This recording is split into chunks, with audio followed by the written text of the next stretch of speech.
Hello guys, welcome back to my channel. இன்றைக்கி நம்ம என்ன சம்மரி பார்க்க போகிறோம் அப்படின்னா டேல் ஆஃப் டூ சிட்டிஸ். இதை எழுதினவங்க சார்ல்ஸ் டிக்கன்ஸ். இந்த டேல் ஆஃப் டூ சிட்டிஸில் டோட்டலாக 3 புக்ஸ் இருக்குது. ஈச் புக்லேயும் செப்பரேட்டாக நிறைய சாப்டர்ஸ் கொடுத்துருக்குறாங்க. இந்த வீடியோவில் ஃபர்ஸ்ட் புக்கோட சம்மரி தான் பார்க்க போகிறோம். ஃபர்ஸ்ட் புக்கில் 6 சாப்டர்ஸ் இருக்குது. ஒவ்வொரு புக்குக்கும் தனியாக டைட்டில் இருக்குது. அதே மாதிரி சாப்டர்ஸுக்குமே தனித்தனியாக டைட்டில் கொடுத்துருக்குறாங்க. டேல் ஆஃப் டூ சிட்டிஸ் அப்படின்ற டைட்டிலே நம்மளுக்கு தெரியுது. இது வந்து 2 சிட்டிஸோட டேல், அதாவது கதைன்றது தெரியுது. ஸோ 2 சிட்டிஸ் எதெல்லாம் அப்படின்னா, ஒன்று லண்டன், இன்னொன்று பாரிஸ். ஸோ லண்டன் அண்ட் பாரிஸில் இருக்கிற செப்பரேட் ஃபேமிலிஸ் வந்து எப்படி கனெக்ட் ஆகுறாங்க, பாஸ்ட் அண்ட் ப்ரெசென்ட்டில் என்ன நடந்துச்சு அப்படின்னு சொல்லி அந்த ஃபேமிலியை ரிலேட் பண்ண கதை தான் இந்த tale of two cities. So characters பார்த்துடலாம். First one doctor Alexander Manette. இவர் வந்து ஒரு டாக்டர். 18 வருஷமாக ப்ரிசனில் அவரோட வாழ்க்கையை ஸ்பெண்ட் பண்ணிட்டு இருக்கிறாரு. அவரோட பொண்ணு பேர் Lucie Manette. Next character Charles Darnay. இவரோட அங்கிள் மார்க்விஸ் எவர்மண்ட். இந்த எவர்மண்ட் அப்படின்றவர் ஃப்ரான்ஸில் இருக்கிறாரு. சார்ல்ஸும் ஃபஸ்ட்டு ஃப்ரான்ஸில் இருந்தவர், ஆனால் இப்போ இங்கிலாண்டில் செட்டில் ஆகிருப்பார். நெக்ஸ்ட் கேரக்டர் யார் அப்படின்னா ஜாவஸ் லாரி. இவர் ஒரு மெசஞ்சர். Next Sydney cotton. இவர் ஒரு லாயர். இவரோட assistant mister Stryver, mister Ernest Defarge and Mrs madame Defarge. இவங்க 2 பேரும் ஒரு ஒயின் ஷாப்பை வச்சு ரன் பண்ணிட்டு இருப்பாங்க. இப்போ இந்த ஸ்டோரி வந்து 1775ல நடந்த மாதிரி மென்ஷன் பண்ணியிருக்காங்க. ஃபர்ஸ்ட் புக்கோட டைட்டில் என்ன அப்படின்னா ரீகால் டு லைஃப். ஃபர்ஸ்ட் புக்கில் ஃபர்ஸ்ட் சாப்டரோட நேம் என்னன்னா த பீரியட். இதில் எதை பற்றி மென்ஷன் பண்ணியிருக்காங்கன்னா, ஃப்ரான்ஸில் 1775ல் எந்த மாதிரியான அட்மாஸ்ஃபியர் இருந்துச்சு, பீப்புள் எல்லாரும் எந்த மாதிரி இருந்தாங்க, அவங்களோட லைஃப் ஸ்டைல் எந்த மாதிரி இருந்துச்சுன்றதை பற்றி தான் இந்த சாப்டரில் மென்ஷன் பண்ணியிருப்பாங்க.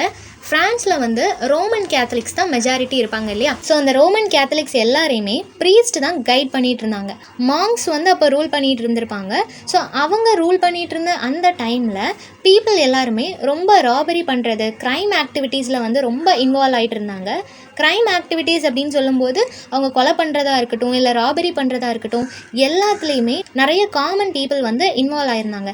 அதனாலேயே அந்த டைமில் ஹேங் பண்ணுறவங்க இருப்பாங்க இல்லையா, அவங்களுக்கு வந்து எப்போவுமே ஒர்க் இருந்துகிட்டே இருக்கும். ஏன்னா அடிக்கடி தப்பு பண்ணுறவங்கள ஹேங் பண்ணிகிட்டே இருப்பாங்க. நெக்ஸ்ட்டு அத்தாரிட்டியில் இருக்கிறவங்க, போலீஸ், இந்த மாதிரி ஆட்களுக்கும் நிறைய ஒர்க் இருந்துகிட்டே இருக்கும் அப்படின்னு சொல்கிறாங்க. அந்தளவுக்கு க்ரைமால் அந்த சிட்டி வந்து ரொம்பவே பிஸியாக இருந்துச்சு அப்படின்னு சொல்கிறாங்க. செகண்ட் சாப்டரோட டைட்டில் என்னென்னா தி மெயில். மெயில் அப்படின்னு சொல்லும்போது ட்ரெயின் மாதிரி ஒரு கோச் மட்டும் இருக்கும், ட்ராவல் பண்ணுறதுக்காக யூஸ் பண்ணுற ஒரு வெஹிக்கிள். இப்போது ஃப்ரைடே நைட் நவம்பர் 1775 என்ன நடக்குது அப்படின்னா, டோவர் ரோடு அப்படின்ற ஒரு ரோட்டில் இங்கிலாண்டில் ஒரு மெயில் வந்து போயிட்டுருக்கு. அந்த மெயில் பேர் டோவர். இந்த டோவர் அப்படின்ற வேர்ட் வந்து ரொம்ப ஃபேமஸாக இருக்கும் இங்கிலாண்டில். ஸோ இந்த டோவர் மெயிலில் நிறைய பேர் ட்ராவல் பண்ணி போயிட்டுருக்காங்க. இப்போது எக்ஸாக்டாக அந்த மெயில் வந்து ஷூட்டர் ஹில் கிட்ட போயிட்டுருக்கு. அப்படி போயிட்டுருக்கும்போது டாம் அப்படின்ற ஒரு கோச்மேனும் ஜோ அப்படின்ற ஒரு கோச்மேனும் அங்கே இருக்கிறாரு. அது மட்டும் இல்லாமல் எக்ஸ்ட்ரா இன்னொரு பேசஞ்சரும் உள்ளே இருக்கிறாரு. இப்போது அவங்க போயிட்டு இருக்கும்போது ஒரு ஹார்ஸில் யாரோ வர்ற மாதிரி சவுண்டு கேட்குது. இப்போது அந்த டாம் அண்ட் ஜோ வந்து பேசிக்கிறாங்க, யாரோ வர்ற மாதிரி இருக்குது, ஸோ நம்ம வண்டியை நிப்பாட்டி பார்க்கலாமா அப்படின்னு சொல்லி கேட்குறாரு. அதுக்கு இன்னொருத்தர் என்ன சொல்கிறாருன்னா, வேண்டாம், ஒருவேளை ராபரி பண்ணுறவங்களா இருந்துச்சு அப்படின்னா நம்மளை ஷூட் பண்ணிடுவாங்க, ஸோ இந்த மாதிரி ரிஸ்க் நம்ம எடுக்க வேண்டாம் அப்படின்னு சொல்கிறாங்க. ஆனால் அவங்க வேகமாக போயிட்டு இருக்கும்போது அவங்க பக்கத்தில் அந்த ஹார்ஸ் வந்துடுச்சு. அவங்க நினச்ச மாதிரி ராபரி பண்ணுறவங்கலாம் கிடையாது. அவர் ஒரு மெசஞ்சர். அவர் பேர் ஜெரி. அவர் வந்து இப்போ அந்த மெயிலில் ஸ்டாப் பண்ணிவிட்டு இந்த மெயிலில் மிஸ்டர் ஜாவஸ் லாரி அப்படின்றவர் இருக்காரா அப்படின்னு சொல்லி கேட்குறாரு. ஜாவஸ் லாரி வெளியே வந்துட்டு என்னை யாரும் கூப்பிட்டாங்களா அப்படின்னு சொல்லி கேட்கும்போது இந்த மெசஞ்சர் ஒரு லெட்டரை அவர்கிட்ட கொடுக்குறாரு. இப்போ லாரி அந்த லெட்டரை ரிசீவ் பண்ணிவிட்டு அவர்கிட்ட ரீகால் டு லைஃப் அப்படின்னு சொல்கிறாரு. அவர் வந்து ஏதோ லெட்டர் கொடுக்குறாரு, அதுக்கு இவர் ஏதோ கோட் வேர்ட் மாதிரி ரீகால் டு லைஃப் அப்படின்னு சொல்கிறாரு. ஓகேவா. இப்போ அந்த லெட்டரில் என்ன இருக்கும் அப்படின்னா, wait at Dover for Mamselle. So டோவரில் மேன்செயில் அப்படின்ற ஒருத்தங்களுக்காக நீங்கள் வெயிட் பண்ணணும் அப்படின்ற மாதிரி அந்த மெசேஜில் இருக்கும். இந்த லெட்டர் எங்கேருந்து வந்திருக்கு அப்படின்னா T&Co. T&Co அப்படின்னு சொல்லும்போது டெல்சன் பேங்க் இன் லண்டன். ஓகேவா. இந்த பேங்க்லேருந்து தான் அந்த லெட்டர் வந்திருக்கும். இந்த லெட்டர் வாங்கி வச்சுட்டு இப்போ ஜாவிஷ் வந்து உள்ளே போயிடுறாரு. இதோட சாப்டர் 2 முடியுது. சாப்டர் 3யோட டைட்டில் என்னென்னா the night shadows. The night shadow அப்படின்னு சொல்லும் போதே தெரியுது இதில் ஏதோ ஹாரபிளான விஷயங்கள் வரப்போகுது அப்படின்னு சொல்லிட்டு. இப்போ அந்த மெயில் வந்து போய்கிட்டே இருக்குது. நைட் டைம் ஆகிடுச்சு. இந்த ஜெரி அப்படின்றவர்கிட்ட ரீகால் டு லைஃப்னு சொன்னார் இல்லையா, அதை போயிட்டு அந்த ஜெரி வந்து அந்த பேங்க்கில் இன்ஃபார்ம் பண்ணிடுறாரு. இந்த மாதிரி நான் லெட்டர் கொடுத்துட்டேன் லாரி கிட்ட அப்படின்னு சொல்லி இன்ஃபார்ம் பண்ணிவிட்டு அவரோட வீட்டுக்கு போயிடுறாரு. இப்போ லாரி வந்து அந்த மெயிலில் தூங்கிட்டு இருக்கும்போது அவருக்கு நிறைய டிஸ்டர்ப் பண்ணுற மாதிரி ட்ரீம்ஸ் எல்லாமே வருது. அந்த ட்ரீம்ஸ்லலாம் என்ன மாதிரி இருக்குது அப்படின்னா, இவர் தூங்கும்போது ஏதோ ஒரு கிரேவ் யார்டுக்குள்ளே இவர் போகிற மாதிரி, அங்கே ஒரு பரி பண்ணியிருக்கிற மாதிரி, அவர் அந்த பரி பண்ணியிருக்க பர்சன் வந்து திடீர்னு எந்திரிச்சு நிற்கிறாரு. எந்திரிச்சு நின்றுட்டு 18 வருஷமாக என்னை பரி பண்ணி வச்சிருக்கிறாங்க அப்படின்ற மாதிரி சொல்கிறாரு. இதை கேட்ட உடனே அவருக்கு ரொம்பவே ஷாக் ஆயிடுது. 18 வருஷமாக எப்படி ஒரு மனுஷனை வந்து பரி பண்ணியிருக்க முடியும், எப்படி உயிரோடு இருக்கிறவரை புதைக்க முடியும் அப்படின்னு சொல்லிட்டு அவருக்கு ரொம்ப பயமாகுது. அந்த பர்டிகுலர் பர்சன் இவர் கிட்ட வரும்போது இவர் ரொம்ப பயந்துடுறாரு. அவரோட ஃபேஸ் வந்து ரொம்ப டெரிஃபிக்காக இருக்குது. அதை பார்த்த உடனே இவர் ரொம்ப பயந்து போயிடுறாரு. அப்புறம் இவர் முழிச்சு பார்க்குறாரு. பார்த்தா லைட்ஸ் எல்லாமே இருக்குது. ஸோ இதுலேருந்து என்ன தெரியுதுன்னா, இப்போ மார்னிங் ஆயிடுச்சு, இவர் இன்னும் கொஞ்ச நேரத்தில் ரீச் ஆக போறாரு அப்படின்னு சொல்லிட்டு இவர் நார்மல் ஆயிராரு. இருந்தாலுமே அந்த கனவு எதுக்காக வந்துச்சு அப்படின்னு சொல்லி யோசிச்சுட்டே இருக்காரு. இதோட 3rd சாப்டர் முடியுது. இதில் ஈச் அண்ட் எவ்ரி சாப்டருக்குமே கொடுத்துருக்க டைட்டில் வந்து ஏதோ ஒரு கனெக்ட் ஆகும். ஃபர்ஸ்ட் சாப்டர் பாருங்களேன், த பீரியட் அப்படின்னு சொல்லும்போது ஃப்ரான்ஸ் வந்து அந்த பீரியடில் எந்த மாதிரி இருந்துச்சு அப்படின்ற டிஸ்கிரிப்ஷன் கொடுத்துருந்தாங்க. அதனால தான் தி பீரியட். செகண்ட் சாப்டர் தி மெயில். அப்போது அந்த மெயிலில் அவங்க ட்ராவல் பண்ணும்போது என்னெல்லாம் நடந்துச்சு அப்படின்றத பற்றி செகண்ட் சாப்டரில் கொடுத்துருக்காங்க. 3rd chapter the night shadows. The night shadows அப்படின்னா நைட் டைமில் அவருக்கு வந்த அந்த ஷேடோஸ், அந்த ட்ரீம்ஸ் இருக்கு இல்லையா, அதை பற்றி கொடுத்துருக்காங்க. ஸோ அதுக்காக the night shadows. 4th chapter the preparation. இந்த சாப்டர் முடிஞ்சதுக்கப்புறமா எதுக்கு தி ப்ரிப்பரேஷன் கொடுத்துருக்காங்கன்னு உங்களுக்கே புரியும். ஏன்னா இந்த 4th சாப்டர் எப்படி ஸ்டார்ட் ஆகுது அப்படின்னா, இந்த மெயில் வந்து இப்போ ரீச் ஆகிடுச்சு. கரெக்டாக டோவரில் போய் ரீச் ஆகிடுச்சு. ராயல் ஜார்ஜ் ஹோட்டல் அப்படின்ற ஒரு ஹோட்டலுக்கு போயிருக்காங்க. இப்போ லாரி வந்து இறங்குனதுமே பெரிய பெரிய ஹோட்டல்லாம் வாசலில் ஒருத்தர் வந்து நின்று ரிசீவ் பண்ணுவார் இல்லையா, அந்த மாதிரி இந்த ராயல் ஜார்ஜ் ஹோட்டல்லையும் ஒரு பர்சன் வந்து இருக்கிறாரு. அவரை டிராவர் அப்படின்னு சொல்லுவாங்க. அந்த டிராவர் அப்படின்ற பர்சன் வந்து இவரை விஷ் பண்ணிவிட்டு அவரை வெல்கம் பண்ணுறாங்க. அந்த டிராவர் அப்படின்ற பர்சனுக்கு வந்து எப்போவுமே ஒரு பயத்தோடையே நிற்பாராம். ஏன் அப்படின்னா, அங்கே ராபரி நிறைய நடக்கும் இல்லையா, என்ன திருடு போனாலும் இவரை தானே பிடிப்பாங்க. அதனால எப்போவுமே அவர் ரொம்ப பயத்தோடையே அந்த ஒர்க்கை பண்ணிகிட்டு இருப்பார். இப்போது லாரி உள்ளே போனதுமே அவர்கிட்ட எனக்கு ஏதாவது ஒரு வெஹிக்கிள் கொஞ்சம் அரேஞ்ச் பண்ணி தர முடியுமா அப்படின்னு சொல்லி கேட்குறாரு. இவரும் ஓகே அப்படின்னு சொல்லிட்டு கொஞ்ச நேரத்துலேயே இவருக்கு ஒரு வெஹிக்கிள் வந்து அரேஞ்ச் பண்ணி கொடுத்துட்டாரு. நெக்ஸ்ட்டு நான் ஷேவ் பண்ணிக்கணும், ஸோ ஏதாவது ஒரு பார்பரையும் கொஞ்சம் அரேஞ்ச் பண்ணுங்க அப்படின்னு சொல்கிறாரு. அதையும் அவங்க உடனே அரேஞ்ச் பண்ணி கொடுக்குறாங்க. இப்போது லாரி ஸ்டே பண்ணுறதுக்காக கண்கார்ட் பெட் ஷாம்பர் அப்படின்ற ஒரு ரூம் வந்து அரேஞ்ச் பண்ணி கொடுக்குறாங்க. ஏன் இவருக்கு மட்டும் இவ்வளோ ஸ்பெஷலாக ட்ரீட் பண்ணுறாங்க அப்படின்னா, அந்த ஹோட்டலுக்கு டெல்சன் பேங்க்ல இருந்து யார் வந்தாலுமே இந்த அளவுக்கு ரொம்ப அப்படி ஒரு ராயலாக ட்ரீட் பண்ணுவாங்க.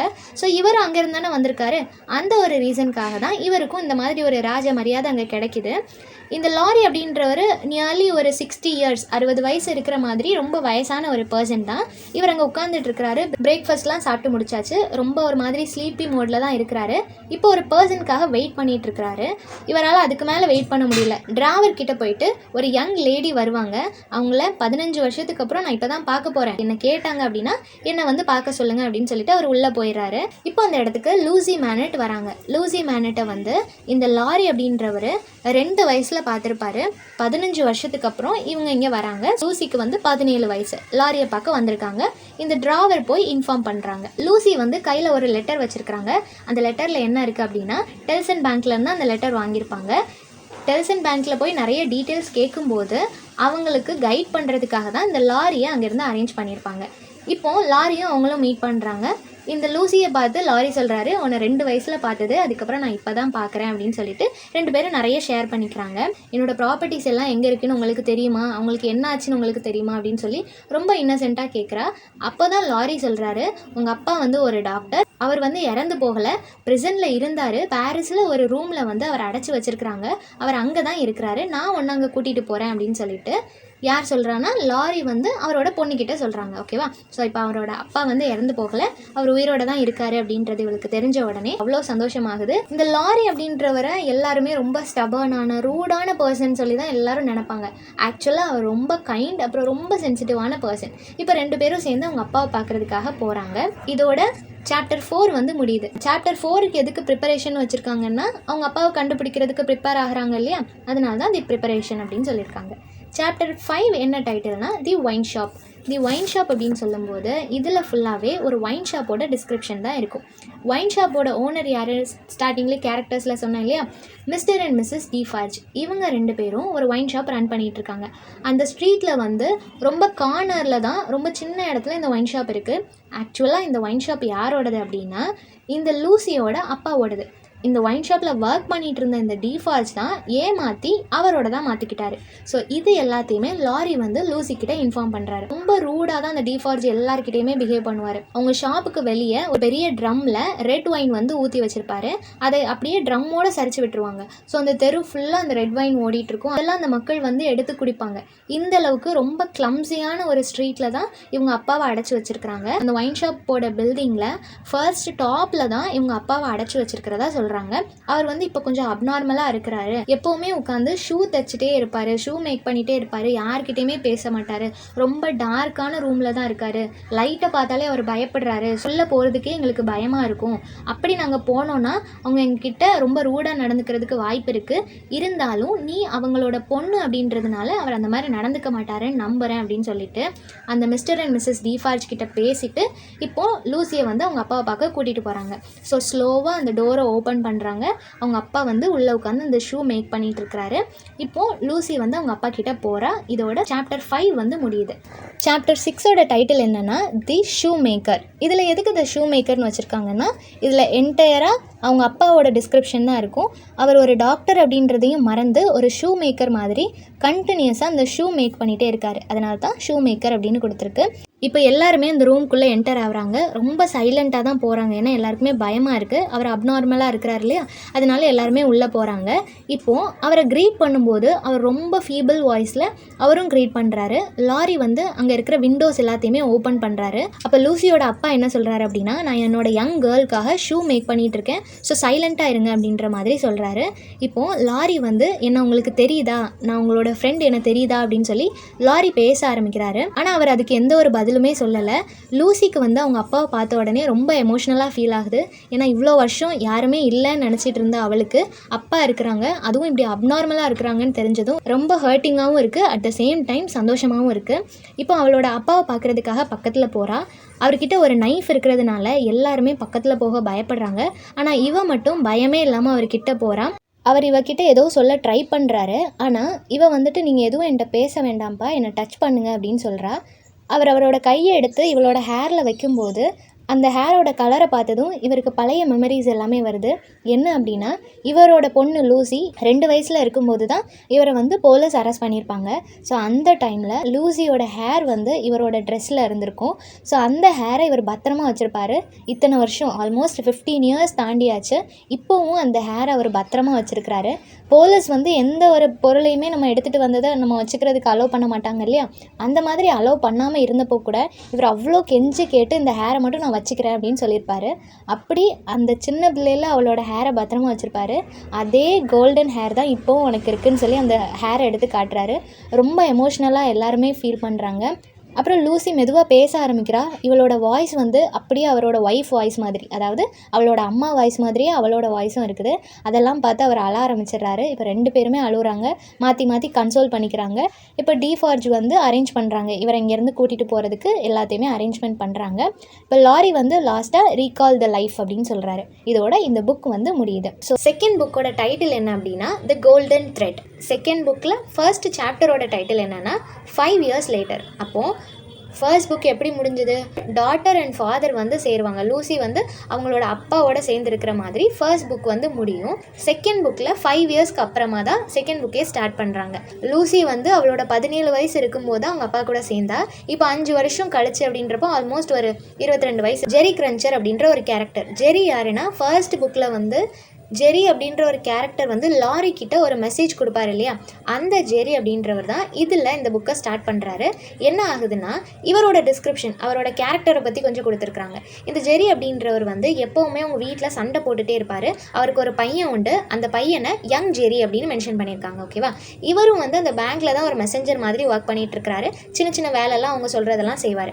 இதுதான் அவரோட ஒர்க். எப்போவுமே காலையில் அவர் ஒர்க்குக்கு போகும்போது அவரோட பையனையும் கூட்டிகிட்டு போவார். அப்படி கூட்டிகிட்டு போகும்போது அந்த பையன் எப்போவுமே ஜெரியோட நெயில்ஸை வந்து ரொம்ப நோட் பண்ணுவான். ஏன் அப்படின்னா அந்த நெயில்ஸில் எல்லாமே ஒரு மாதிரி அயன் மாதிரி தெரியும். இரும்பு வந்து ரொம்ப துரு பிடிச்சிருந்துச்சுன்னா அந்த துரு எல்லாமே ஒரு மாதிரி தூசி மாதிரி வரும்ல, அதே மாதிரி குட்டி குட்டியாக அவனோட அப்பாவோட கையில் இருக்கிறத அவன் எப்போவுமே நோட் பண்ணுவான். ஆனால் அது என்னன்னு சொல்லி அவன் என்றைக்குமே கேட்டதே கிடையாது. இதை பற்றி தான் சாப்டர் 1 இருக்குது. சாப்டர் 2 என்னென்னா, ஜெரி வந்து இப்போ அந்த பேங்க்குக்கு போயாச்சு. ஹையர் அத்தாரிட்டி என்ன சொல்கிறாங்க அப்படின்னா, நீ வந்து ஓல்டு பெய்லிக்கு போகணும், லண்டனில் இருக்கிற ஓல்டு பெய்லிக்கு போகணும். ஏன் அப்படின்னா அங்கே கோர்ட்டில் கேஸ் நடந்துகிட்ருக்கு. நீ போயிட்டு லாரி கிட்ட இப்படி ஒரு நோட்டை கொடுக்கணும்னு சொல்லி ஒரு நோட்டை அவன்கிட்ட கொடுக்குறாங்க. இவனும் சரி ஓகே அப்படின்னு சொல்லி அக்செப்ட் பண்ணிக்கிறான். இப்போது லண்டனில் என்ன கேஸ் போயிட்டுருக்கு அப்படின்னா, ஒரு சீட்டிங் கேஸ் வந்து ஃபைல் பண்ணியிருக்காங்க. அந்த சீட்டிங் கேஸில் யார் இப்போ ஆஜராயிருக்கான்னா, சார்ல்ஸ் டார்னே வந்து ஆஜராயிருக்காரு. அவரை தான் கல்பிரேட் அப்படின்னு சொல்லி அங்கே பிடிச்சி வச்சுருக்காங்க. காமன் பீப்புளுக்காக பேசுகிற, ஜென்ரலாக பேசுகிற அந்த லாயருமே இவருக்காக பேச மாட்டாங்க. இவருக்குன்னு ஸ்பெசிஃபிக்காக இவர் எந்த லாயரையும் அரேஞ்ச் பண்ணவும் இல்லை. ஸோ சார்ல்ஸ் டார்னேக்கு சப்போர்ட் பண்ணுறதுக்கு இப்போ அந்த இடத்துல யாருமே இல்லை. அவருக்கு அகெயின்ஸ்டாக தான் ஒரு லாயர் வந்து பேசிகிட்டு இருக்கிறாரு. இப்போது இந்த கேஸ் நடந்துட்டு இருக்கிற அதே இடத்துல டாக்டர் மேனட் அண்ட் அவரோட டாட்டரான லூசியும் அந்த இடத்துல இருக்கிறாங்க. 3rd சாப்டரில் என்ன நடக்குது அப்படின்னா, இந்த கேஸ் எதுக்காக ஃபைல் பண்ணியிருக்காங்கன்னா, சீட்டிங் கேஸ்னு ஃபஸ்ட்டே சொன்னேன் இல்லையா, எதுக்காக சீட்டிங் கேஸ்னால், இந்த சார்ல்ஸ் டார்னே வந்து கிங் ஆஃப் ஃப்ரான்ஸ் கிட்ட இங்கிலாண்டில் உள்ள எல்லா சீக்ரெட்ஸையும் போய் அவர்கிட்ட சொன்னதா இங்கே வந்து கேஸ் ஃபைல் பண்ணியிருப்பாங்க. ஒரு கண்ட்ரியில் உள்ள சீக்ரெட்டை எப்படி இன்னொரு கண்ட்ரியில் போய் சொல்லலாம், அதனால அவங்க கண்ட்ரிஸ்குள்ளே ஃபைட் வரும். ஓகேவா, அந்த கிளாஷ்க்கு வந்து நீ தானே காரணம் அப்படின்னு சொல்லிட்டு இவனுக்கு பனிஷ்மெண்ட் கொடுக்கணும் அப்படின்னு சொல்லி இந்த கேஸை வந்து ஃபைல் பண்ணியிருக்காங்க. லாயர் ஸ்ட்ரைவர் அப்படின்றவர் சார்ல்ஸுக்காக ஆஜராகிறாரு. இப்போ இவர் சார்ல்ஸ்க்காக பேசிகிட்டு இருக்கிறாரு. டாக்டர் மேனட்டும் அவரோட பொண்ணையும் எதுக்கு இங்கே வர சொல்லியிருக்காங்க அப்படின்னா, 5 இயர்ஸ் முன்னாடி, அதாவது அந்த அப்பாவும் பொண்ணும் சேர்ந்தாங்க இல்லையா ஃபர்ஸ்ட் புக்கோட எண்டில், அப்படி அவங்க 2 பேரும் சேர்ந்த உடனே ஒரு ஷிப்பில் ட்ராவல் பண்ணி தான் இங்கே வந்திருப்பாங்க. அப்படி ட்ராவல் பண்ணிகிட்டு இருக்கும்போது அவங்க கூட தான் சார்ல்ஸும் ட்ராவல் பண்ணியிருப்பார். ஸோ அந்த பேசஞ்சர்ஸ் லிஸ்ட்டை எடுக்கும்போது இவங்க 2 பேர் தான் இப்போ இங்கே இருக்கிறாங்கன்றது தெரிய வரும். அதனால் இவங்க கிட்டேருந்து ஏதாவது ஸ்டேட்மெண்ட் கிடைக்குமான்னு சொல்லி பார்க்குறதுக்காக தான் டாக்டர் மேனட்டையும் அவரோட பொண்ணையும் வர சொல்லியிருப்பாங்க. ஆனால் லூசி என்ன சொல்லிடுவான்னா, எனக்கு எதுவுமே ஞாபகம் இல்லை, சார்ல்ஸ் அப்படின்ற ஒருத்தரை வந்து எனக்கு ஞாபகம் இருக்குது, ஆனால் அவர் என்ன பேசிக்கிட்டாரு, எப்படி நடந்துக்கிட்டாருன்றதெல்லாம் எனக்கு ஞாபகம் இல்லை அப்படின்ற மாதிரி சொல்கிறா. இருந்தாலுமே அவளுக்கு சில விஷயங்கள் மட்டும் ஞாபகம் இருக்குது. என்னென்னா, ஜார்ஜ் வாஷிங்டன் அப்படின்னும் அவர் பேசிக்கிட்டாரு, அப்புறம் ஏதோ ஒரு மேட்ச் ஜார்ஜ் 3rd இந்த மாதிரிலாம் அவர் பேசிக்கிட்டாரு அப்படின்னு சொல்லி அவளுக்கு ஞாபகம் இருக்கிற அந்த கொஞ்சம் விஷயத்தை பற்றி மட்டும் அவள் வந்து சொல்கிறா. நெக்ஸ்ட்டு இன்னும் 2 விட்னஸை வந்து கூட்டிகிட்டு வராங்க. ரோஜர் கிளே அப்படின்றவரையும் ஜான் அப்படின்ற ஒருத்தரையும் கூட்டிகிட்டு வராங்க. ஆனால் அவங்களோட ஸ்டேட்மெண்ட்டை எடுத்துக்க மாட்டாங்க. ஏன்னா அவங்களே ஆல்ரெடி ஒரு கிரிமினல்ஸ் தான். கிரிமினல்ஸோட ஸ்டேட்மெண்ட்டை என்றைக்குமே நம்ம ஒரு சாட்சியாக எடுத்துக்க முடியாது அப்படின்னு சொல்லிட்டு அவங்க 2 பேரையும் நீங்கள் வெளியே போயிடலாம் அப்படின்னு சொல்லிடுறாங்க. மிஸ்டர் சிட்னி கார்டன் அப்படின்ற ஒருத்தர் அங்கே இருப்பார். இந்த சிட்னி கார்டன் வந்து லாயர் ஸ்ட்ரைவரோட அசிஸ்டன்ட். இவர் பார்க்குறதுக்கு அப்படியே சார்ல்ஸ் டார்னே மாதிரியே இருப்பார். இப்போ என்ன நடக்கும்னா, சார்ல்ஸை வந்து எப்படியாவது காப்பாற்றணும் அப்படின்றதுக்காக இந்த சிட்னி கார்டனை உள்ளே வர சொல்லுவாங்க. ஸோ இதில் மிஸ்டேக் பண்ணது யாருன்றது தெரியாமல் போயிடும். ஸோ நான் பண்ணல அப்படின்னு அவர் சொல்லுவார், சார்ல்ஸ் நான் பண்ணலன்னு சொல்லுவார். தப்பு பண்ண ஒருத்தரை பனிஷ் பண்ணால் பரவாயில்ல, ஆனால் தப்பு பண்ணாத ஒருத்தரை நம்ம தண்டிச்சிடக்கூடாது அப்படின்ற ஒரே ஒரு ரீசனுக்காக 2 பேரையுமே ரிலீஸ் பண்ணிடுவாங்க. 4th சாப்டரில் என்ன நடக்குது அப்படின்னா, கேஸில் அவர் வின் பண்ணிட்டதுனால எல்லாருமே அவரை விஷ் பண்ணுறாங்க. எல்லாரும் அந்த இடத்த விட்டு போயாச்சு. ஆனால் சார்ல்ஸும் மிஸ்டர் சிட்னி கார்டன் மட்டும் அந்த இடத்துல இருக்கிறாங்க. 2 பேருக்குமே ரொம்ப பசியாக இருக்குது. ஸோ அவங்க நம்ம போய் சாப்பிட்லாம் அப்படின்னு சொல்லி ஒரு ஹோட்டலுக்கு போகிறாங்க. நெக்ஸ்ட்டு 5th சாப்டரில் என்ன நடக்குது அப்படின்னா, மிஸ்டர் ஸ்ட்ரைவர் இருக்கார் இல்லையா, அவரும் சிட்னி கார்டனும் மீட் பண்ணுறாங்க. 2 பேருமே லாயர் தான். ஆனால் இந்த ஸ்ட்ரைவர் அப்படின்றவர் கொஞ்சம் ஃபேமஸான ஆள். அட் த சேம் டைம் அவருக்கு வந்து ஒரு ஹெட் வெயிட் இருக்கும். நம்ம வந்து ரொம்ப ஃபேமஸ், எல்லாருக்கும் தெரிஞ்சவங்க, ஃபெமிலியரான ஒரு ஃபிகர் அப்படின்னு சொல்லிட்டு அவருக்கு எப்போவுமே ஒரு ஹெட் வெயிட் இருக்கும். ஆனால் சிட்னி வந்து ஸ்ட்ரைவரோட ஜூனியர் தான். ஸோ அந்தளவுக்கு அவனுக்கு ஃபேமஸ் இருக்காது. அது மட்டும் இல்லாமல் 2 பேரும் ஸ்கூல் ஃப்ரெண்ட்ஸ். இருந்தாலுமே ஸ்ட்ரைவர் வந்து எப்போவுமே இவனை ஜூனியர் அப்படின்ற மாதிரி தான் ட்ரீட் பண்ணுவாரே தவிர அவனை ஒரு ஃப்ரெண்ட் அப்படின்ற மாதிரிலாம் ட்ரீட் பண்ண மாட்டார். இப்போது கம்பேரிட்டிவ்லி இந்த ஸ்ட்ரைவரோட சிட்னி கொஞ்சம் இன்டெலிஜென்ட்டாக இருப்பான், கொஞ்சம் கைண்ட் ஹார்ட்டட், நல்ல ஒரு ஹியூமன் சோல். ஆனால் ஸ்ட்ரைவர் தான் நல்ல பொசிஷனில் இருக்கிறான். ஓகேவா, போத் ஸ்ட்ரைவர் அண்ட் சிட்னி 2 பேருக்குமே லூசி மேலே ஒரு இன்ட்ரெஸ்ட் இருக்கும். அவளை கல்யாணம் பண்ணிக்கணும் அப்படின்னு சொல்லி 2 பேருமே ஆசைப்படுவாங்க. 6th சாப்டரில் என்ன நடக்கும் அப்படின்னா, டாக்டர் மேனட் வந்து லூசியோட சோஹோ அப்படின்ற ஒரு வில்லேஜில் வாழ்ந்துட்டு இருக்கிறாரு. ஒரு அப்பார்ட்மெண்ட்டில் கிரவுண்ட் ஃப்ளோரில் தான் டாக்டர் மேனட், லூசி, அப்புறம் அவங்களுக்கு ஒரு ஹெல்ப் பண்ணுறதுக்காக ஒரு நர்ஸ் மாதிரி ஒருத்தவங்களும் இருக்கிறாங்க. அந்த கேர்டேக்கர் அவங்க கூட ஒரு நர்ஸ் இருக்காங்க இல்லையா, அந்த லேடி வந்து சின்ன வயசுலேயே லூசி சின்ன பிள்ளையாக இருக்கும்போதே அவளுக்கு கேர்டேக்கராக கேர்டேக்கராக இருந்திருப்பாங்க, இப்போவும் இவங்களோட சேர்ந்துப்பாங்க. லூசியை அந்த கேர்டேக்கர் எப்போவுமே லேடி பேர்ட் அப்படின்னு தான் கூப்பிடுவாங்க. ஏன்னா லூசி அவ்வளோ அழகாக இருப்பாள். அங்கே லாரியும் இவங்களுக்கு ஒரு ஃபேமிலி ஃப்ரெண்ட் மாதிரி ஆயிடுவார். லாரி லூசியை பார்த்து என்ன சொல்லுவாருன்னா, ஹண்ட்ரட்ஸ் ஆஃப் பீப்புளுக்கு கண்டிப்பாக உன்னை பிடிக்கும், எல்லாருமே உன்னை மேரேஜ் பண்ணிக்கணும்னு சொல்லி நினைப்பாங்க. அந்த மாதிரி தான் சார்ல்ஸும் உன்னை மேரேஜ் பண்ணிக்கணும்னு நினைக்கிறான் அப்படின்னு சொல்லுவார். இப்போ அந்த விஷயத்தை வந்து ஜஸ்ட் லாரி சொல்லி வச்சிருக்கிறாரு. ஆனால் அதை பற்றி ஃபர்தராக அவங்க எதுவுமே பேசலை. அதோட அந்த டிஸ்கஷன் வந்து கட் ஆயிடுச்சு. 7th சாப்டரில் என்ன நடக்குது அப்படின்னா, எவர்மாண்ட் இருக்கார் இல்லையா, எவர்மாண்ட்னா யாருன்னா சார்ல்ஸோட அங்கிள். இவர் வந்து ரொம்ப வெல்த்தியான person, at the same time ரொம்ப ரூடான பர்சன், மணி மைண்டட். இந்த எவர்மாண்ட் வந்து ஒரு பார்ட்டி அட்டென்ட் பண்ணுறதுக்காக ட்ராவல் பண்ணி போயிட்டுருக்கிறாரு. அவர் அப்படி ட்ராவல் பண்ணி போயிட்டுருக்கும்போது அவரோட வெஹிக்கிளில் மாட்டி ஒரு குழந்தை வந்து இறந்து போயிடுச்சு. அந்தளவுக்கு ஸ்பீடாக போயிருப்பார். அந்த குழந்தையோட பேர் கேஸ்பர்ட். அந்த குழந்தை இறந்ததுக்கப்புறமா அவங்க அப்பா அம்மாலாம் அவ்வளோ கத்தி அழுகுறாங்க. அந்த எவர்மாண்டை நோக்கி சாபம் விடுறாங்க, ஏன் இப்படி பண்ணீங்கன்னு சொல்லி கத்துறாங்க. இவர் என்ன பண்ணிட்டாருன்னா, அவரோட கார்ல இருந்துட்டு ஒரு காயினை தூக்கி வீசுறாரு. அந்த பேரண்ட்ஸ் முன்னாடி அந்த குழந்தைக்கு பதிலாக அந்த காயினை வச்சுக்கோங்க அப்படின்ற மாதிரி வீசுறாரு. இதை பார்த்த உடனே அவங்களுக்கு ரொம்ப கோபம் வருது. அந்த இடத்துல தான் டிஃபார்ஜும் இருக்கிறாங்க. டிஃபார்ஜ்னா யார்? அந்த ஒயின் ஷாப் வச்சுருந்தாங்க இல்லையா, அந்த கப்பலும் அங்கே தான் இருப்பாங்க. அவங்களுக்கும் ரொம்ப கோபம் வரும். ஆல்ரெடி அந்த டிஃபார்ஜுக்கு வந்து எவர்மாண்ட் மேலே ஒரு கோபம் உண்டு. அவங்களும் கர்ஸ் பண்ணுறாங்க. இருந்தாலும் அவர் எதையும் கன்சிடர் பண்ணாமல் மறுபடியும் ஒரு காயினை தூக்கி போட்டுட்டு அவர் பாட்டு கிளம்பி போயிடுறாரு.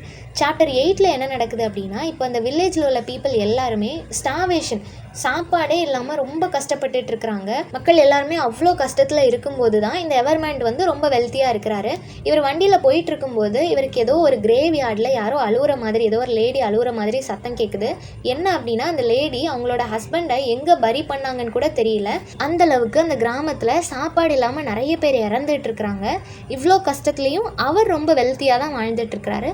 அவரோட அரண்மனைக்கு போயாச்சு. அந்த கேஸ்டலுக்குள்ளே என்டர் ஆனதுக்கப்புறமா சர்வெண்ட் எல்லாரும் வராங்க. சர்வெண்ட் கிட்ட இவர் கேட்குறாரு, சார்ல்ஸ் வந்துட்டானா அப்படின்னு சொல்லி கேட்குறாரு. சார்ல்ஸ் யார்? இவரோட நெஃப்யூ. ஸோ அவன் வந்துட்டானா இங்கிலாந்துலேருந்து அப்படின்னு கேட்கும்போது அவங்க இன்னும் வரல அப்படின்னு சொல்கிறாங்க. 9th சாப்டரில் என்ன இருக்குது அப்படின்னா, சார்ல்ஸ் வந்து இப்போ அங்கிளோட வீட்டுக்கு வந்துட்டார். சார்ல்ஸுக்கு இந்த மாதிரியான ப்ராப்பர்ட்டிலாம் வச்சு ரொம்ப வெல்த்தியாக இருக்கிறது அதெல்லாம் அவருக்கு சுத்தமாக பிடிக்காது. இந்த ஹைஃபை வாழ்க்கையே எனக்கு வேண்டாம் அப்படின்னு நினைக்கிற ஒரு டைப் தான் சார்ல்ஸ். ஆனால் அவரோட அங்கிள் என்ன சொல்கிறாருன்னா, எனக்கு அப்புறம் நம்ம ப்ராப்பர்ட்டி எல்லாத்தையுமே நீ தான் பார்த்துக்கணும், நான் இருக்கிற அந்த பொசிஷனுக்கு நீ தான் வரணும் அப்படின்ற மாதிரி சொல்கிறாரு. ஆனால் சார்ல்ஸ் வந்து அவங்க அங்கிள்கிட்டயே டிக்ளேர் பண்ணிடுவாங்க, எனக்கு இந்த பொசிஷன்லாம் வேண்டாம், நான் எப்பவும் இருக்கிற மாதிரி நான் வாழ்ந்துக்கிறேன், இந்த ராயலான லைஃப் எனக்கு வேண்டாம் அப்படின்னு சொல்லிடுவார். சார்ல்ஸோட அங்கிளான எவர்மாண்டை வந்து யாரோ மர்டர் பண்ணிடுவாங்க. கரெக்டாக ஷோல்டர் அண்ட் செஸ்ட்டுக்கு இன்பிட்வீனில் ஒரு நைஃப் வந்து ஸ்டாப் பண்ணியிருக்கும். அவர் இறந்து கிடப்பார். அவருக்கு பக்கத்தில் ஒரு லெட்டர் இருக்கும். அந்த லெட்டரில் என்ன எழுதியிருக்குன்னா, drive him fast to his tomb அப்படின்னு எழுதியிருக்கு. அது போக திஸ் ஃப்ரம் ஜாக்வஸ்ன்னு எழுதியிருக்கு. அதுலேருந்து என்ன தெரியுது அப்படின்னா, இந்த எவர்மாண்ட் வந்து வண்டியில் ட்ராவல் பண்ணி வந்துட்டு இருக்கும்போது ஒரு குழந்தை மேலே ஆக்சிடென்ட் பண்ணி அந்த குழந்தை இறந்து போயிடும் இல்லையா, அந்த குழந்தையோட அப்பா தான் இவரை மர்டர் பண்ணியிருப்பார். இதோட சாப்டர் 9 வந்து முடியும். சாப்டர் 10ல் என்ன இருக்குது அப்படின்னா, இப்போ ஒரு 1 இயர் கடந்து போயாச்சு. இப்போ சார்ல்ஸ் தான் அவரோட அங்கிளோட பொசிஷனில் இருக்கிறாரு. பட் அவர் வந்து அந்த ராயல் லைஃப்பெல்லாம் லீட் பண்ண மாட்டார். எந்த ஒரு ஹெட்வைட்டுமே காட்டாமல் ரொம்ப சிம்பிளாக தான் இருப்பார். அவர் ஃப்ரெஞ்ச் டீச்சராக தான் ஒர்க் பண்ணிட்டு இருக்காரு. இவருக்கு லூசியை வந்து ரொம்ப பிடிக்கும். ஸோ லூசியோட அப்பாவை மீட் பண்ணுறாரு. மீட் பண்ணி அவங்க 2 பேரும் பேசுகிறாங்க. அப்போ லூசியோட அப்பாவை எப்படியோ கன்வின்ஸ் பண்ணியாச்சு. அவருக்கும் இவரை மேரேஜ் பண்ணிக்கிறதுக்கு ஓகே தான் அப்படின்ற மாதிரி சொல்லிட்டாங்க. இப்போ அவங்க வந்து 2 ப்ராமிஸ் பண்ணுறாங்க. என்ன அப்படின்னா, ஒன்று, சார்ல்ஸ் வந்து அவனை பற்றின ஒரு சீக்ரெட்டை சொல்ல வரான். என்னோட பேர் சார்ல்ஸ் மட்டும் கிடையாது, எனக்கு பின்னாடி இன்னொரு நேம் இருக்குது அப்படின்னு சொல்ல வரும்போது அதுக்கு லூசியோட அப்பா என்ன சொல்லிடுறாருன்னா, ஒரு ப்ராமிஸ் வாங்கிடுறாரு. நீங்கள் இப்போ இந்த நேமை என்கிட்ட சொல்ல வேண்டாம், நீங்கள் லூசியை மேரேஜ் பண்ணிப்பீங்க இல்லையா, அன்னைக்கு நீங்கள் என்கிட்ட சொன்னால் போதும் அப்படின்னு சொல்லிடுறாரு. நெக்ஸ்ட் சார்ல்ஸ் என்ன சொல்கிறாருன்னா, நீங்கள் எங்களோட மேரேஜுக்கு அக்செப்ட் பண்ணது இருக்கட்டும், நான் லூசி கிட்ட பேசி அவளோட அக்செப்டன்ஸ் வாங்கினதுக்கு அப்புறமா நாங்கள் மேரேஜ் பண்ணிக்கிறோம், அது வரைக்கும் நீங்கள் லூசி கிட்ட இதை பற்றி பேச வேண்டாம் அப்படின்ற மாதிரி சொல்லியிருப்பாரு. அவரும் அதுக்கு அக்செப்ட் பண்ணிக்குவார். இங்கே லூசி வந்து எப்போவுமே அவங்க அப்பாவை பற்றி திங்க் பண்ணிகிட்டே இருப்பா. அவர் ஏன் எப்போவுமே ஷூ மேக் பண்ணிகிட்டே இருக்காரு அப்படின்னு சொல்லி யோசிச்சுட்டே இருப்பா. 11th சாப்டரில் என்ன நடக்கும் அப்படின்னா, சார்ல்ஸ் எப்போ லூசியோட அப்பா கிட்ட பேசினாரோ அதே டேட்டில் ஸ்ட்ரைவர் வந்து அவனுக்கு லூசி மேலே இருக்கிற லவ்வை பற்றி சிட்னி கார்டன் கிட்ட சொல்லுவார். அதாவது அவரோட அசிஸ்டன்ட் கிட்ட சொல்லுவார். அப்போ சிட்னி கார்டன் வந்து ரொம்பவே அப்செட் ஆயிடுவார். ஸ்ட்ரைவர் சொல்லுவார், நான் போய் ப்ரப்போஸ் பண்ணேன் அப்படின்னா கண்டிப்பாக லூசி அக்செப்ட் பண்ணிக்குவா, நாங்கள் 2 பேரும் மேரேஜ் பண்ணிக்குவோம் அப்படின்னு சொல்லுவார். டிரைவர் என்ன சொல்லுவாருன்னா, நீயும் ஒரு நல்ல பொண்ணாக பார்த்து உனக்கு ஏற்ற மாதிரி ப்ராப்பர்ட்டி இருக்கிற ஒரு பொண்ணாக பார்த்து மேரேஜ் பண்ணிக்கோ அப்படின்னு சொல்லுவார். இந்த வேர்ட்ஸ் எல்லாம் கூட அவனை ஹர்ட் பண்ணல. அவன் லூசியை லவ் பண்ணுறேன்னு சொன்ன அந்த வேர்ட் வந்து சிட்னி கார்டனை ரொம்பவே ஹர்ட் பண்ணியிருக்கும். 12th சாப்டரில் என்ன ஆகும்னா, இப்போ ஸ்ட்ரைவருக்கு வந்து ஓவர் கான்ஃபிடன்ஸ், கண்டிப்பாக லூசி அக்செப்ட் பண்ணிக்குவா அப்படின்ட்டு ஒரு நம்பிக்கையில் என்ன பண்ணுறான்னா, லாரி கிட்ட போய் பேசுகிறான். லாரி வந்துட்டு அவங்களோட ஃபேமிலி ஃப்ரெண்ட் தானே, அதனால லாரி கிட்ட போயிட்டு நீங்கள் வந்து லூசியோட அப்பா கிட்ட சொல்லுங்கள், நான் வந்து லூசியை லவ் பண்ணுறேன், அவளை மேரேஜ் பண்ணிக்கணும்னு நினைக்கிறேன்றதை பற்றி அவங்க அப்பா கிட்ட கொஞ்சம் எடுத்து சொல்லுங்கள் அப்படின்னு சொல்கிறாரு. லாரியும் கொஞ்சம் அப்படியே யோசிக்கிறாரு, ஏன்னா சார்ல்ஸுக்கும் ஆல்ரெடி ஒரு பேசியிருக்காரு இல்லையா, அதனால கொஞ்சம் யோசிச்சுட்டு சரி ஓகே நான் கேட்டு சொல்கிறேன் அப்படின்னு சொல்லிட்டாரு. இப்போ லாரி போய் டாக்டர் மேனட் கிட்ட பேசுகிறாரு. டாக்டர் மேனட்டுக்கு சுத்தமாக இஷ்டம் இல்லை, ஏன்னா அவர் தான் சார்ல்ஸ் கிட்ட ஓகே சொல்லிட்டாரு இல்லையா, அதனால அவர் வேண்டாம் அப்படின்னு சொல்லிடுறாரு. அதை வந்து லாரியும் இப்போ ஸ்ட்ரைவர் கிட்ட சொல்லிட்டாரு. ஸ்ட்ரைவர் அதை பெருசாகவே எடுத்துக்கல. 13th சாப்டரில் என்ன நடக்கும் அப்படின்னா, இப்போ சிட்னி கார்டனுக்கு தெரிஞ்சு போச்சு ஸ்ட்ரைவரை அக்செப்ட் பண்ணல அப்படின்னு சொல்லிட்டு. ஸோ இவருக்கு ஒரு சான்ஸ் இருக்குது அப்படின்றதுனால இவர் டேரெக்டாக லூசியை போய் அப்ரோச் பண்ணுறாரு. லூசி கிட்ட நான் உன்னை மேரேஜ் பண்ணிக்கணும்னு நினைக்கிறேன் அப்படின்னு சொல்கிறாரு. ஆனால் லூசி வந்து ரொம்ப பொலைட்டாக அவரை ஹர்ட் பண்ணாத விதத்தில் அவர்கிட்ட இல்லை நான் வந்து உங்களை மேரேஜ் பண்ணிக்க ரெடியாக இல்லை அப்படின்ற மாதிரி சொல்லிடுறான். கொஞ்சம் ஹர்ட்டிங்காக இருந்தாலுமே அவகிட்ட அவன் லாஸ்ட்டாக என்ன சொல்கிறான்னா, நீ என்னை என்றைக்குமே மறந்துடாத, என்னோட லவ்வையும் நீ மறந்துடாத, உனக்கு ஏதாவது பிரச்சனை உனக்கு ஏதாவது வேணும் அப்படின்னா கண்டிப்பாக நான் இருப்பேன், என்னோட லைஃபை கூட நான் கொடுக்கறதுக்கு ரெடியா இருப்பேன் அப்படின்னு சொல்லிட்டு வந்து சோகமா கடந்து போயிடுறான். இப்போ 14th சாப்டர், டெல்சன் பேங்க்ல ஒர்க் பண்ற ஜெரி அப்படின்ற கேரக்டர் வந்து அந்த பேங்கோட ஃப்ரண்ட்ல உட்கார்ந்துட்டு இருக்காரு. அப்போ ஃபியூனரல், ஒரு டெட் பாடியை தூக்கிட்டு ஒரு குரூப் ஆஃப் பீப்புள் வராங்க. யார் இறந்திருக்கா அப்படின்னா ரோஜர் கிளே. ரோஜர் கிளேன்றது யாரு, ஃபர்ஸ்ட் சீன்ல ஒரு கிரிமினலா இன்ட்ரடியூஸ் ஆனாரு. அந்த கிரிமினல் வந்து இப்போ இறந்து போயிட்டாரு. அவரை தூக்கிட்டு வர இந்த 4 பேர் மட்டும்தான் அவருக்காக வராங்க. மற்ற எல்லாருமே அவரை திட்டிக்கிட்டே ஓ இவன் செத்து போயிட்டானா அப்படின்னு சொல்லி சந்தோஷத்துலையும் அவன் மேல உள்ள கோவத்துல அவனை திட்டிக்கிட்டே கூட்டத்துல அவனோட வராங்க. இப்போ அவங்க எல்லாருமே சேர்ந்து கிரேவியார்ட்ல போய் அவனை பரி பண்ணியாச்சு. பரி பண்ணிட்டு எல்லாரும் போயிட்டாங்க. இப்போ என்ன நடக்குது அப்படின்னா, ஈவினிங் ஆயிடுச்சு. இப்போ ஜெரி வந்து ஒர்க் எல்லாம் முடிச்சுட்டு வீட்டுக்கு திரும்பி வந்துடுறான். வீட்டுக்கு வந்ததுக்கு அப்புறமா வீட்டில் இருக்கிறவங்களோட டைம் ஸ்பெண்ட் பண்ணிட்டு ஸோ வீட்டில் இருக்கவங்க எல்லாரும் தூங்க போகிறாங்க. அந்த டைமில் ஜெரி வந்து எனக்கு கொஞ்சம் ஒர்க் இருக்குது அப்படின்னு சொல்லிட்டு வெளியே போகிறான். வெளியே போகும்போது ஒரு சாக்கும் ரோப்பும் எடுத்துகிட்டு போகிறான். அவன் போகும்போது அவனை யாருமே பார்க்கலன்னு நினச்சிட்டு தான் அவன் போகிறான். ஆனால் அவனோட யங் சன் அவனை ஃபாலோ பண்ணிகிட்டே பின்னாடி வரான். இப்போ இவன் நேராக அந்த கிரேவ்யார்டுக்கு போயிட்டு அந்த சேம் டே மார்னிங் பரி பண்ணாங்க இல்லையா ரோஜர் கிளே, அவனோட டெட் பாடியை தோண்டி எடுக்கிறான். இதை பார்த்த உடனே அந்த சின்ன பையனுக்கு அவ்வளோ பயமாயிடுச்சு. ஸோ அவன் வேகமாக வீட்டுக்கு ஓடி போயிடுறான். இவன் எதுக்காக இதை தோண்டி எடுக்கிறான் அப்படின்னா, இறந்து போன டெட் பாடிஸ், அந்த ஃப்ரெஷ் டெட் பாடிஸ் எல்லாத்தையும் எடுத்து ரிசர்ச் பண்ணுறதுக்காக சயின்டிஸ்ட் கிட்ட கொடுப்பான். இதுதான் இவனோட ஒர்க். அதனால தான் இவனோட நெயில்ஸில் எல்லாமே அவ்வளோ டார்க்காக இருக்கும். இதை போய் அவங்க கிட்ட கொடுத்துட்டு இவன் மறுபடியும் வீட்டுக்கு வந்து படுத்துருவான். நெக்ஸ்ட் டே மார்னிங் இவங்க பேங்க்கு போகும்போது அவனோட பையன் வந்து இந்த டெட் பாடிஸ் எல்லாம் எடுத்து சயின்டிஸ்ட் கிட்ட விற்பாங்க இல்லையா, அந்த ஒர்க்குக்கு தான் நான் வளர்ந்த உடனே போக போகிறேன் அப்படின்னு சொல்லுவான். அப்படி அவன் பையன் சொன்னதை கேட்ட உடனே இவனுக்கு ஷாக்காக இருந்தாலுமே எந்த ஒரு ரியாக்ஷனுமே இல்லாமல் எந்த ஒரு பதிலும் சொல்லாமல் அவனை கூட்டிகிட்டு போயிட்டு இருப்பான். சாப்டர் 15ல் என்ன நடக்கும் அப்படின்னா, இப்போ அந்த நாடு ஃபுல்லாகவே ஒரு ரெவல்யூஷனரிஸ் வந்து சுற்றிட்டே இருக்காங்க.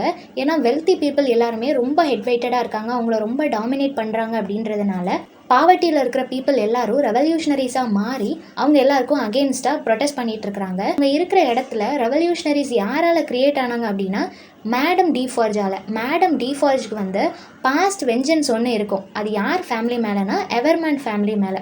எவர்மேண்டோட ஃபேமிலியில் தான் சார்ல்ஸும் இருக்கிறாரு. ஆனால் சார்ல்ஸ் அந்த ஃபேமிலியில் உள்ளவர் தான் அப்படின்றது நிறைய பேருக்கு தெரியாது. அந்த மாதிரி மேடம் டிஃபார்ஜுக்கும் தெரியாது. எப்படியோ அந்த குழந்தைய கொன்ன அப்பாவை வச்சு எவர்மேண்டை வந்து கொலை பண்ணிட்டாங்க. ஆனால் சார்ல்ஸ் அவங்க ஃபேமிலியில் உள்ளவங்கன்னு தெரியாதனால அவரை டார்கெட் பண்ணவே இல்லை. இந்த மிஸ்டர் அண்ட் மிஸ்ஸஸ் டிஃபார்ஜ் சேர்ந்து ஒரு குரூப் ஃபார்ம் பண்ணி யாரோ ஒருத்தங்களை கொலை பண்ணுறதுக்காக ரொம்ப வருஷமாக பிளான் பண்ணிகிட்டே இருக்காங்க. ஆனால் அவங்க ஒரு எவிடன்ஸ் வச்சு அவங்கள வந்து எஸ்டாப்ளிஷ் பண்ணணும், அதுக்கப்புறம் தான் அவங்கள கொலை பண்ணணும் அப்படின்ற ஒரு மோட்டிவோடு இருக்கிறதுனால அந்த பர்டிகுலர் டைமுக்காக அவங்க வெயிட் பண்ணிகிட்டே இருக்காங்க. 16th சாப்டரில் என்ன நடக்குது அப்படின்னா, அந்த ஸ்பை வந்து ஜான் அப்படின்றவர் தெரிய வருது. அவர் அந்த ஒயின் ஷாப்குள்ளே தான் இருக்கிறாரு. அந்த ஒயின் ஷாப்ல இருந்து நிறைய பேர் வெளியே போறாங்க வராங்க. டாக்டர் மேனட்டும் அந்த இடத்துல இருந்திருப்பாரு. அவருக்கு என்ன நடக்குதுன்னே புரியல.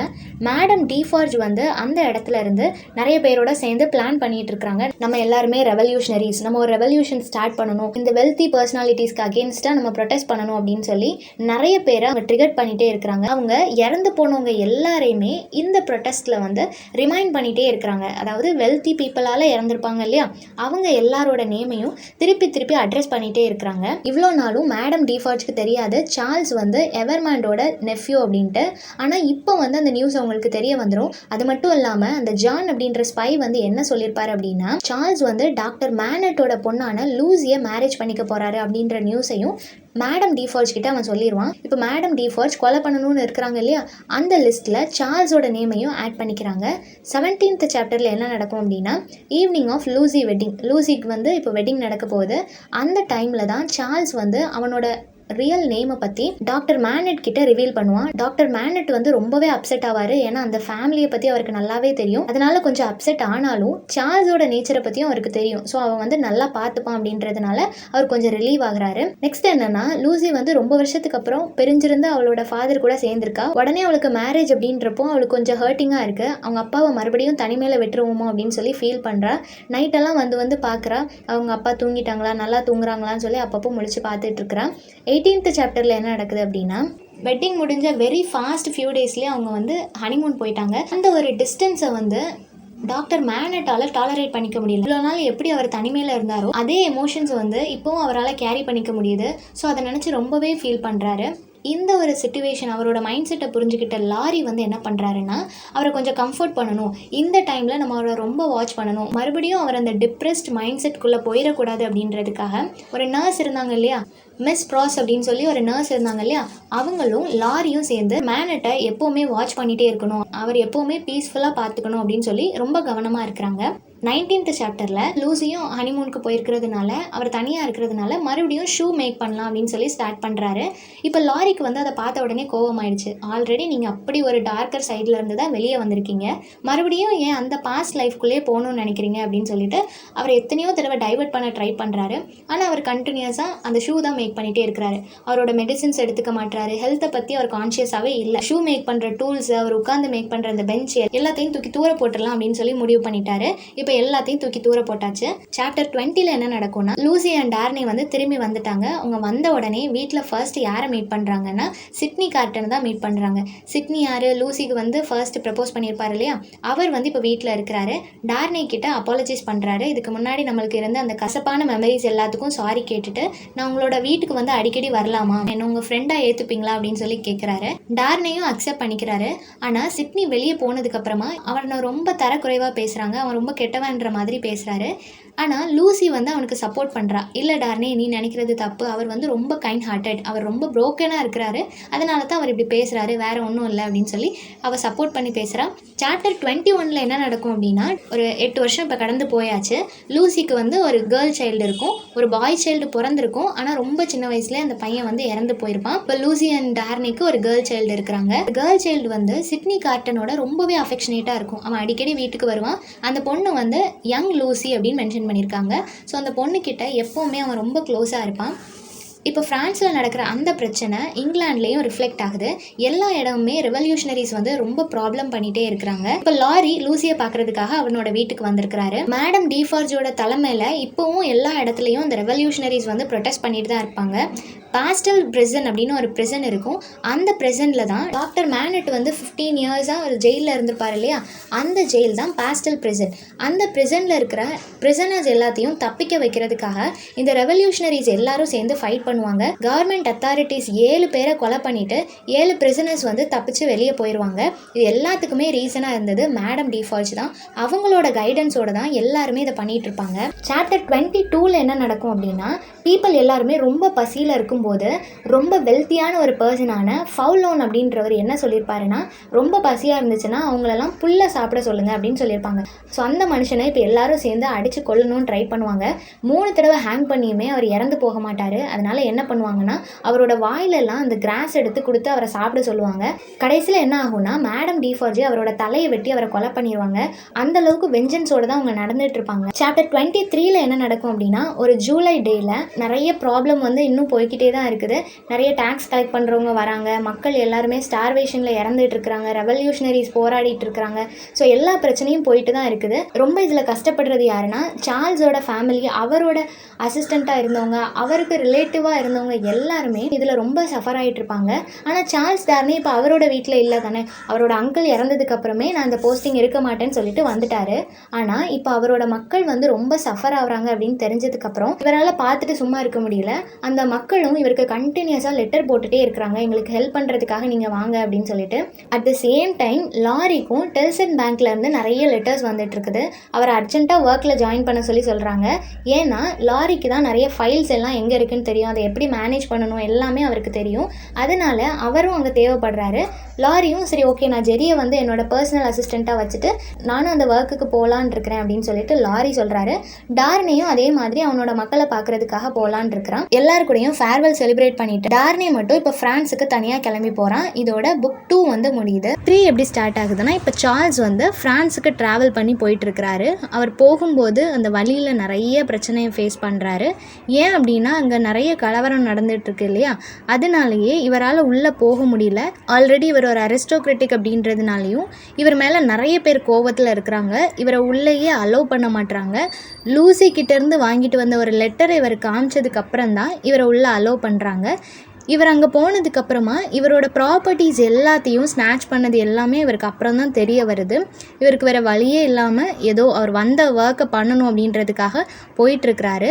வழியிலேயே அவரை போலீஸ் அரெஸ்ட் பண்ணிடுறாங்க. அரிஸ்டோக்ராட்டிக்ஸ் எல்லாத்தையுமே போலீஸ் அரெஸ்ட் பண்ணிட்டு இருப்பாங்க. அந்த லிஸ்ட்டில் சார்ல்ஸையும் அரெஸ்ட் பண்ணி லா ஃபோர்ஸ் பிரிசன் அப்படின்ற ஒரு பிரிசனில் வச்சுருப்பாங்க. பிரிசனில் வச்சுருக்கிறது யாருக்குமே தெரியாது.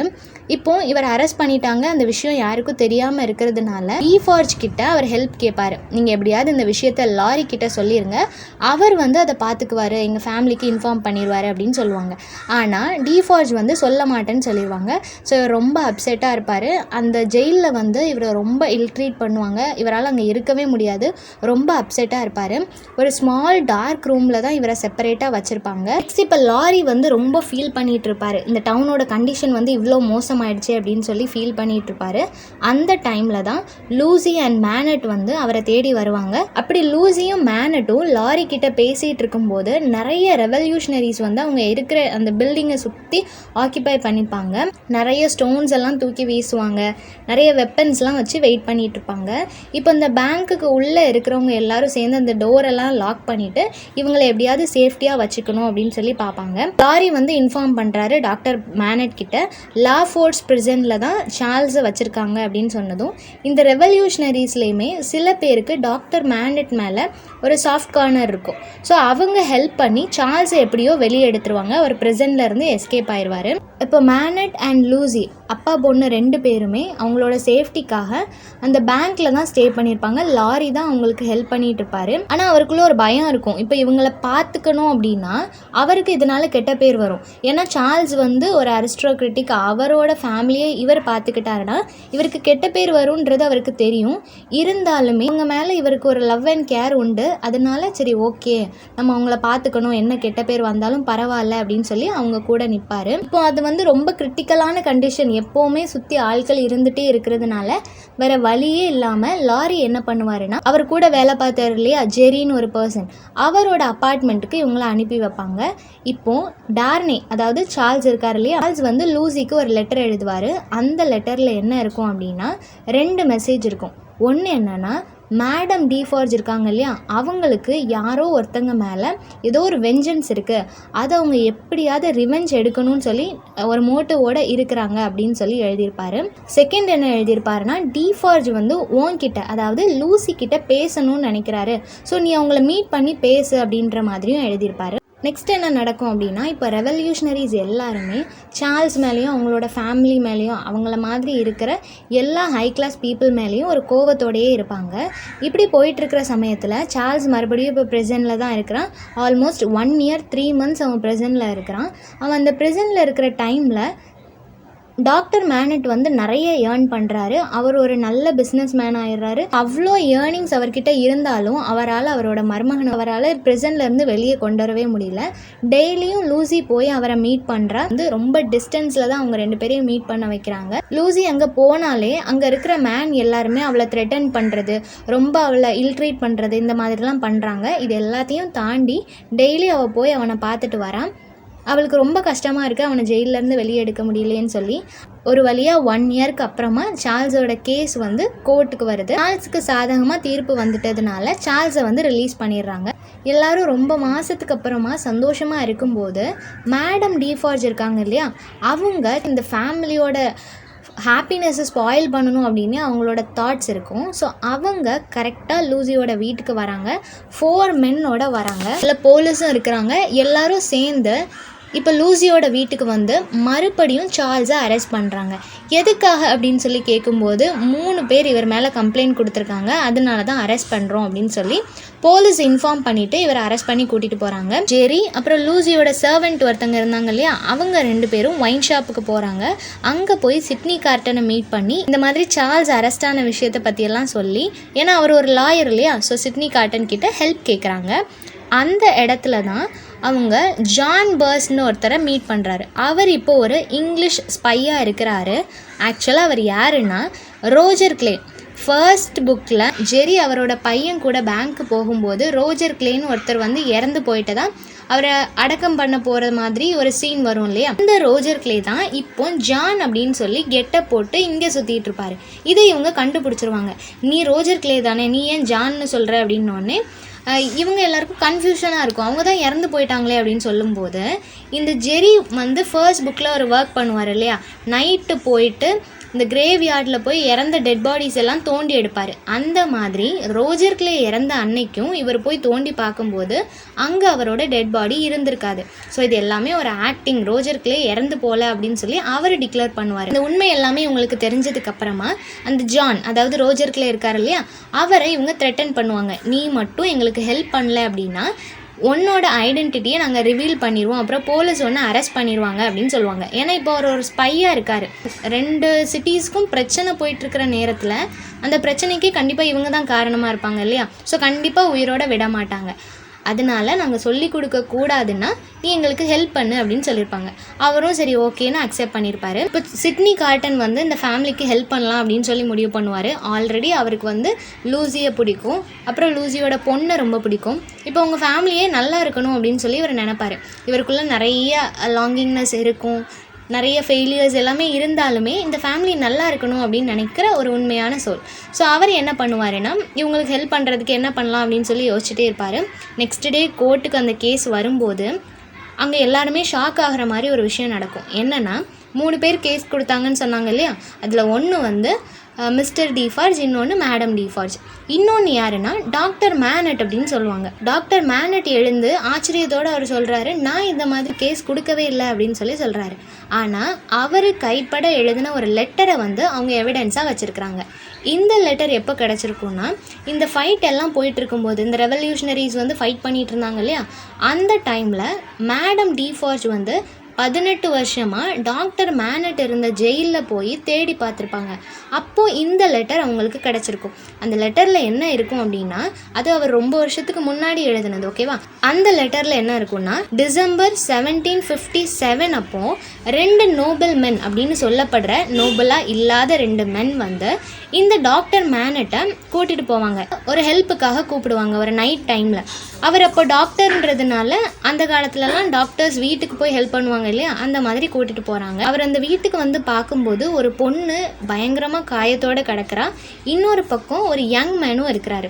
இந்த யங் மேனுக்கு போய் இவர் ட்ரீட்மெண்ட் கொடுக்கும்போது அந்த யங் மேன் என்ன சொல்கிறான் அப்படின்னா, என்னோடய சிஸ்டர் தான் அவங்க, என்னோடய சிஸ்டரை வந்து ரேப் பண்ணி கொலை பண்ணிட்டாங்க இந்த 2 நோபல் மேன் அப்படின்னு சொல்லப்படுற இவங்க 2 பேரும் கொலை பண்ணிட்டாங்க, என்னையும் இவங்க தான் அடித்து காயப்படுத்தினது, இப்போ உங்களை இங்கே கூப்பிட்ருக்காங்க, ஸோ எப்படியாவது இதை என் ஃபேமிலிக்கு தெரியப்படுத்துங்க அப்படின்ற மாதிரி அவர் நடந்த எல்லா விஷயத்தை பற்றியும் இவர்கிட்ட சொல்லிடுறாரு.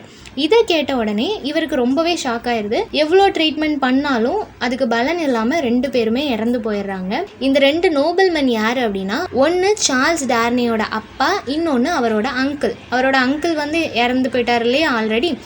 அவர் அப்பாவுமே எப்போவோ இறந்து போயிட்டார். பட் டிஃபார்ஜ் எதுக்காக இவங்களை பழி வாங்கணும்னு நினைக்கிறாங்கன்னா, இந்த மேடம் டிஃபார்ஜோட சிப்ளிங்ஸ் தான் இறந்து போன அந்த யங் மேனும் அந்த யங் லேடியும். அதனால தான் அவங்களோட ஜென்ரேஷன் ஃபுல்லாகவே இவங்க ரிவெஞ்ச் எடுக்கணும்னு சொல்லி வெயிட் பண்ணிகிட்ருக்காங்க. ஈவன் அந்த லாஸ்ட் சைல்டான லூசியோட பொண்ணு இருக்கு இல்லையா, அந்த பொண்ணு கூட இருக்கக்கூடாது அப்படின்னு நினைக்கிற அளவுக்கு கோவத்தில் இருக்காங்க. ஆனால் இவங்க யாருமே அதில் இன்வால்வ் ஆகலைன்றது அவங்களுக்கு தெரியும், இருந்தாலுமே அந்த கோவம் அவங்களுக்குள்ளே இருக்குது. இது எல்லாத்தையும் தெரிஞ்சுக்கிட்டதுக்கப்புறமா டாக்டர் மேனட் ரொம்பவே ஃபீல் பண்ணுறாரு. ஏன்னா அவர் எதிர்பார்க்கவே இல்லை இல்லையா. அவர் தப்பு பண்ண 2 பேருக்காக அந்த லெட்டர் எழுதினார். ஆனால் அது இப்போ அவரோட சன்னின்ல வரைக்கும் பாதிக்கும்னு சொல்லி அவர் நினைக்கவே இல்லை. ஸோ அவர் எவ்வளோ தான் பேசினாலும் அதை எடுத்துக்கவே மாட்டுறாங்க. இப்போ ஜட்ஜ்மெண்ட் என்ன சொல்லிடுறாங்க அப்படின்னா, சார்ல்ஸை வந்து ஹேங் பண்ணணும் அப்படின்னு சொல்லிடுறாங்க. சார்ல்ஸ் இப்போ ப்ரெசென்ட்டில் இருக்கிறாரு.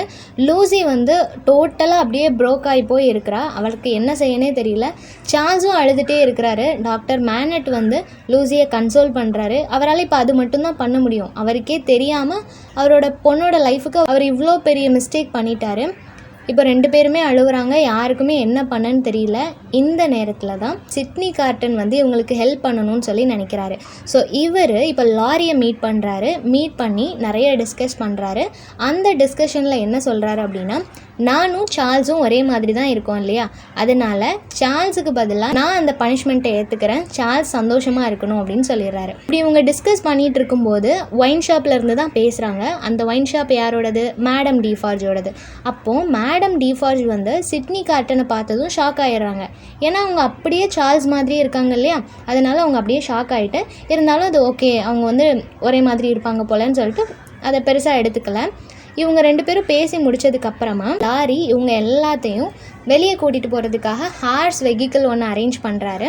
ஏன்னா சார்ல்ஸை வந்து கரெக்டாக 2 PM ஹேங் பண்ண போகிறாங்க. அதுக்கு முன்னாடி எல்லாரும் இந்த ஊரை விட்டு காலி பண்ணி போயிடணும் அப்படின்றதுக்காக எல்லாருக்கும் எல்லாமே இவர் அரேஞ்ச் பண்ணி வச்சிட்ருக்கிறாரு. இப்போது சிட்னி கார்டன் சார்ல்ஸ் இருக்கிற அந்த ஜெயிலுக்கு அவருக்கே தெரியாமல் அங்கே போயிட்டு சார்ல்ஸை வந்துட்டு அன்கான்ஷியஸ் ஆக்கிட்டு சார்ல்ஸோட ட்ரெஸ் எடுத்து சிட்னி கார்டன் போட்டுட்டு இவரோட ட்ரெஸ்ஸை சார்ல்ஸுக்கு மாற்றி லாரியோட ஹெல்ப்போட சார்ல்ஸை வெளியே கூட்டிகிட்டு போயிடுறாரு. 52 பேரை ஹேங் பண்ண போகிறாங்க. எல்லாரும் லைனாக நின்றுட்டு இருக்கிறாங்க.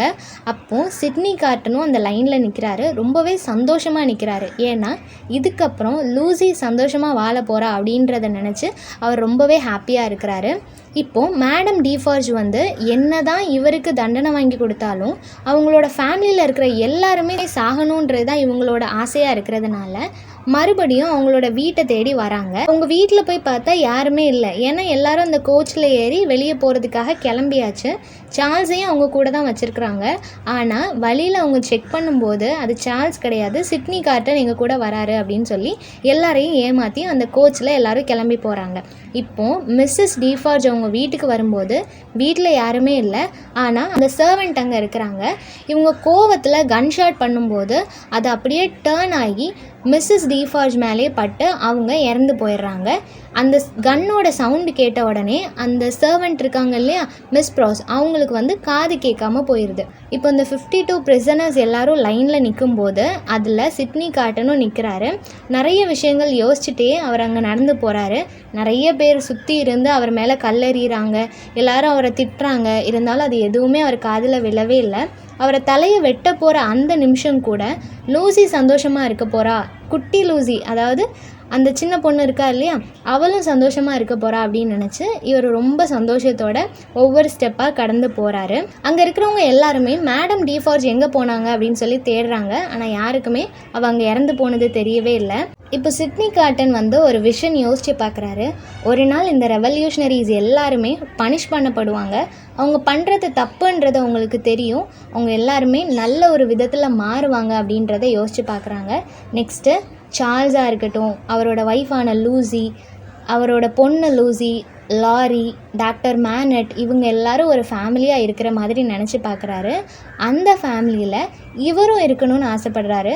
ஸோ அவங்க 2 பேருக்கும் நெக்ஸ்ட்டு ஒரு பாய் சைல்டு பிறக்கிற மாதிரியும் அந்த பாய் சைல்டுக்கு அவங்க சிட்னி கார்டன் நேம் வைக்கிற மாதிரியும் இவராக யோசித்து பார்க்குறாரு. லாஸ்ட்டாக ஒரு கோட்ஸோட இந்த நாவல் முடியுது. ஸோ இந்த சம்மரி எல்லாருக்கும் புரிஞ்சிருக்கும்னு நினைக்கிறேன். நெக்ஸ்ட் என்ன டாப்பிக்கில் வீடியோ போடலான்னு சொல்லி கமெண்ட் பண்ணுங்கள். தேங்க்யூ ஃபார் வாட்சிங்.